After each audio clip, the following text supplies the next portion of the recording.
Graham Potter's death by 1,000 cuts as West Ham manager continues at pace. As we record this Sunday lunchtime, there's been no announcement that he's not the West Ham manager. So we have to conclude, therefore, he's still employed by David Sullivan.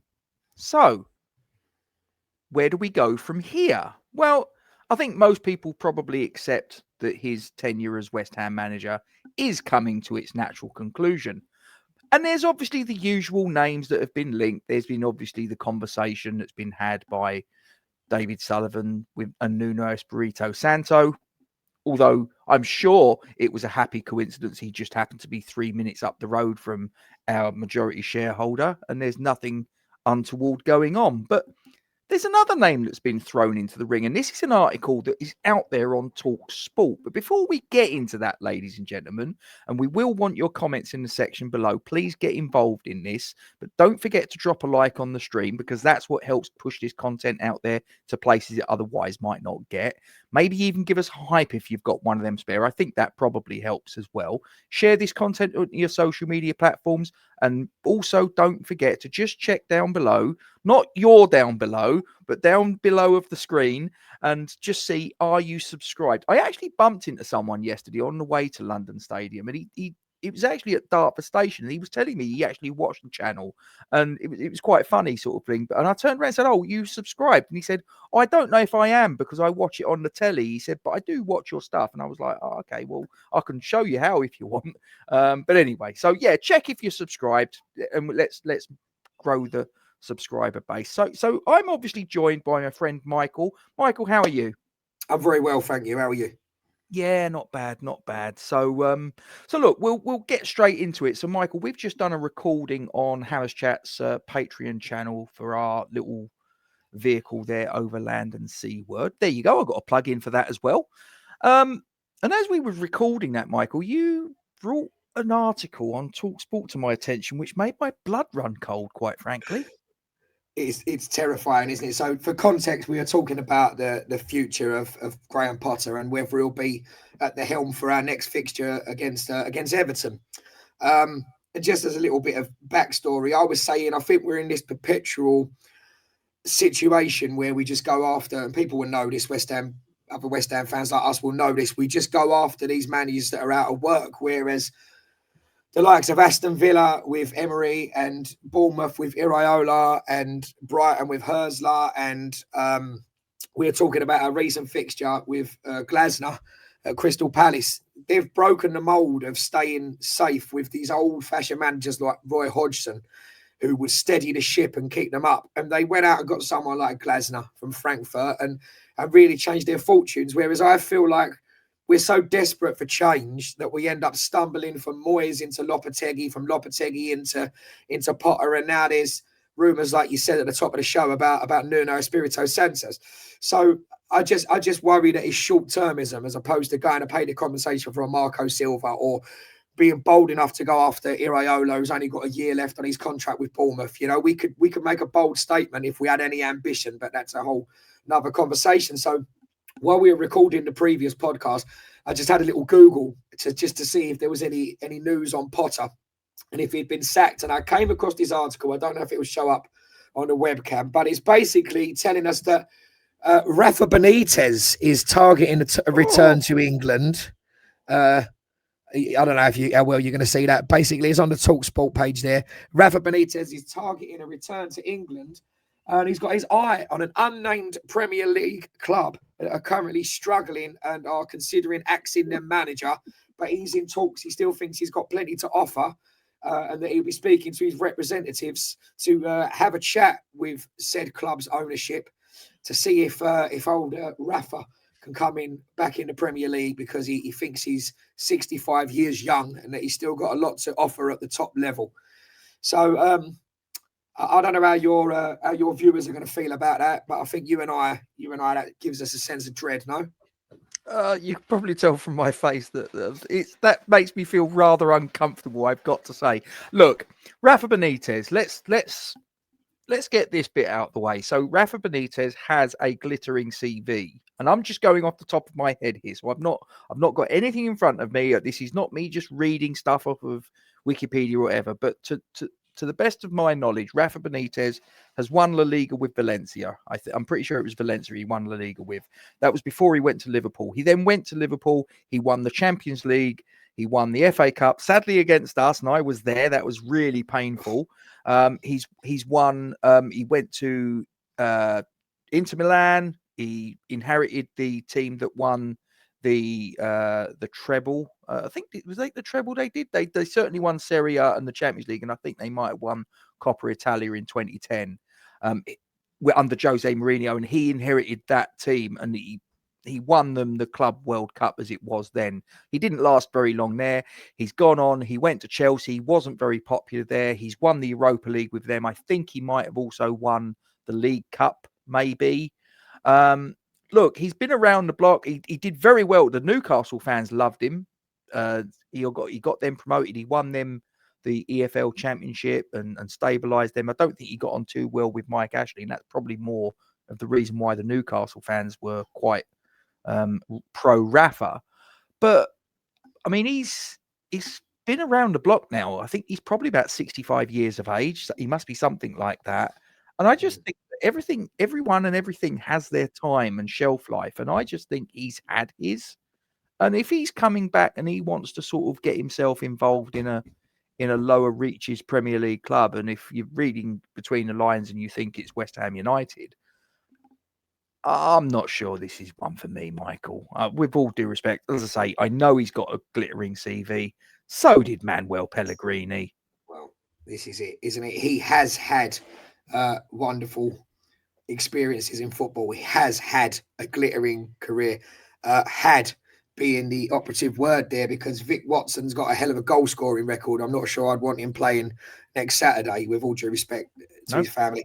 You know, everything has a shelf life, and time moves on. I mean, I don't even think greats like Sir Alex Ferguson with his esteemed career, I don't think he necessarily would be au fait and up to the levels of the Premier League now. Things change quickly. I mean, even with our own Graham Potter, who's currently in post, I think that 18, 19 months or whatever what he had out of the game, I think the game when he was in employment at Chelsea, even though that was an abject failure, I think it's still moved on since then.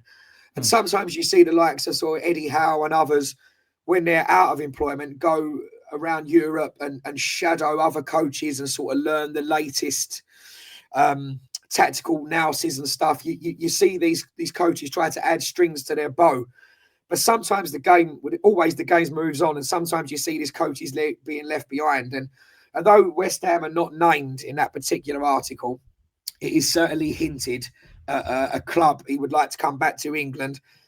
And it's a kind of club in our sort of West Ham circumstances at the moment. I think the only thing you can put down his reasoning would be, one, we have a record of getting managers whose stock's low and giving them a chance for a reprieve. I'm talking about the likes of David Moyes in his first stint. His stock was on the floor. And now, according to the mainstream media, he's Bill Shankly. So that's one thing. And the other thing is the monetary value of the Premier League. We do pay managers, we do pay wages. The hotbed of football finance is, I think it's fair to say, still in the Premier League. So I can see why he's got pound signs in his eyes looking over at us. But yeah, I think the game's passed him by with respect to his career. It's not the direction I think we need to go in as a football club. And yeah, I'm as worried as you about it. Although I do think it's just talk. I do think that's just agent talk to try and get his name in the frame and to give him some relevance. And they're quite clever at doing that. And, boxers and MMA fighters do it, just to change tact a minute. Conor McGregor hasn't fought for years and has had a win for about 5. But he inserts himself in the conversation as soon as there's a UFC event about, I'll fight this person, I would have smoked him. And boxers do it as well. And it's a way of keeping you in the ether, in the public consciousness. And I think that's all it is. But certainly, that's not a direction I'd like to go in, mate. Yeah, I think that, like I say, I think his time has been and gone. Like I say, an amazing career he has had. And it would be a bit like Jose. I mean, Jose is and I don't suspect that Sullivan would ever go near Jose. I do suspect that he might entertain Rafa, because I think we've pretty much established over the years that he is a bit of a Rafa fan. Well, that's the worry, isn't it? Yeah, and that, I mean, could you see it? Regrettably, yes, I could. I could precisely see it happening, because, like I say, he's chased him many times over the years, and for whatever reason, it's just never quite happened. The stars have never quite aligned. Could this be the moment? And the irony of ironies could be, and is that he would, if the decision is made prior to the Everton game, he could be the manager, former Everton manager, former Liverpool manager, going to the Dick Insider Stadium to manage West Ham against David Moyes' Everton, the former West Ham United manager. Little bit of an interesting plot line, but would I be in favour of it? No. But then again, I suppose the counter to that is, well, of the managers that David Sullivan would reasonably be looking at, i.e. managers on the dole queue, who's significantly better? And that's where I kind of go, yeah, because it's a pretty sort of bare cupboard when you look at it. I mean, in terms of managers that I'd like and you'd like, and probably most, you and me are agreed on this. Iraola would be absolutely tailor-made for the West Ham fans and what the style of football he produces and the style of football that we want to see. He would be tailor-made for us. But there's no way that it's going to happen, because he's got a job. Only till the end of the season. Yeah, and he's had the chance to come into the Premier League and really raise his stock. No, let's not forget, he doesn't have a glittering CV. I think we got him from Valladolid racing. Is it Racing Valladolid, Rio Valladolid? I think it's Rayo Valladolid. That's where we got him from. They got him from, I believe. So it's not like he was Real Madrid manager and then he went to Bournemouth. He's come over. He's had his shot in the Premier League and he smashed it. The same as Glasner. He's come over. You know, he's obviously won a cup with won a Europa League with Frankfurt or something, hasn't he? Or yeah. And then he's come over and done wonderful things at Crystal Palace, ultimately picking up the first trophy in their history. But they've broken the mould of those, like I said at the top of the show, the Roy Hodgsons and the Rafa Benítez. Is that they've broken the mould, these clubs, and what we need. And I worry, because that is the worry. It's the way Sullivan conducts his business and works with his favoured agents and only knows a certain amount of managers with Premier League experience. And I think it's these managers, these names are in the wrong direction of travel. We need somebody on the way up if anything's ever going to change. I said to you on the other podcast we recorded, Gatesy, at the moment, changing managers with all the problems at the top, although I know Potter has to go, just as a disclaimer, changing managers is just like keep changing the tyres on a car that's got a broken engine. It's not productive, and we need to make a massive change. And maybe with us keep putting the pressure on, and shout out to everyone that was at the protests yesterday. Maybe with us keep putting the pressure on, maybe for once in their lives, they'll maybe get the checkbook out and actually pay some compensation to somebody who's in employment and get somebody decent who's in the right direction of travel, who's young and progressive and will come in and do something. But I have actually, off the record, Gay, I didn't tell you this, off the record, I'm lucky enough to be privy to a little bit of information. I've actually got a copy of a fax that's David Sullivan's shortlist. So he's actually got on there Joe Royal, John Gregory, David Pleat and Rafa Benítez. So there is four choices really that he's going to be going after. He said he wants young upcoming managers with Premier League experience, and they're the four names he knows about. So he's going to be ahead of the game, I'm sure. Brilliant. I'm surprised that he didn't go for people like Sir Matt Busby and Bill Shankly and Brian Clough. Maybe I'm really surprised they weren't mentioned. He's not out of touch, is he? Alf Ramsey's another one he's looking at, I think.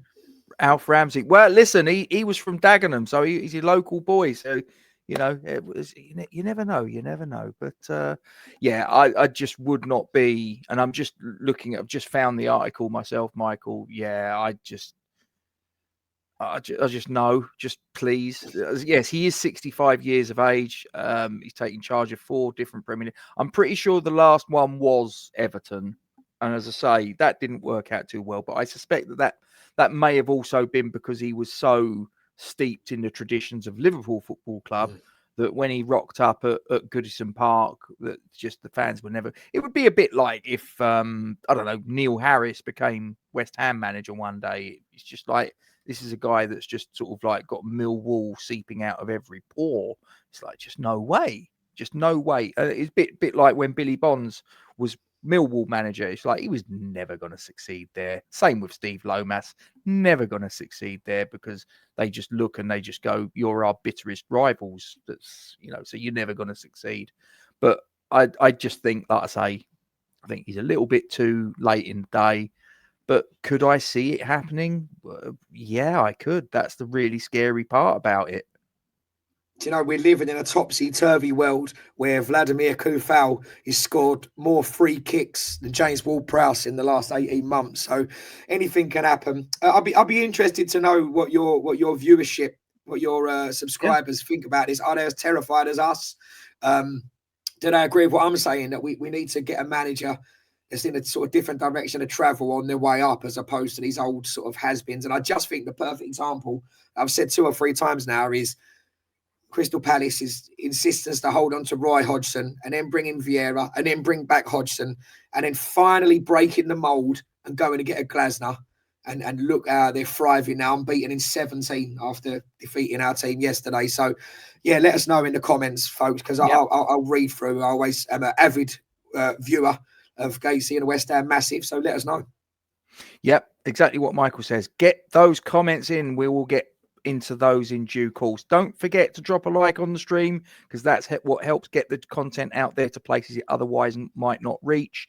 Don't forget, even if you got a hype, we'll have one of those. You got 3 a week apparently, so if we could have one of those, that'd be great. Don't forget maybe to share this on your social media platforms, and don't forget to check to see if you are subscribed to the channel. And if you're not, just click the button. It takes a second of your time. It doesn't take any funds from your purse or anything like that. And I'm not going to come round and kidnap your cat and hold it at ransom, I can assure you.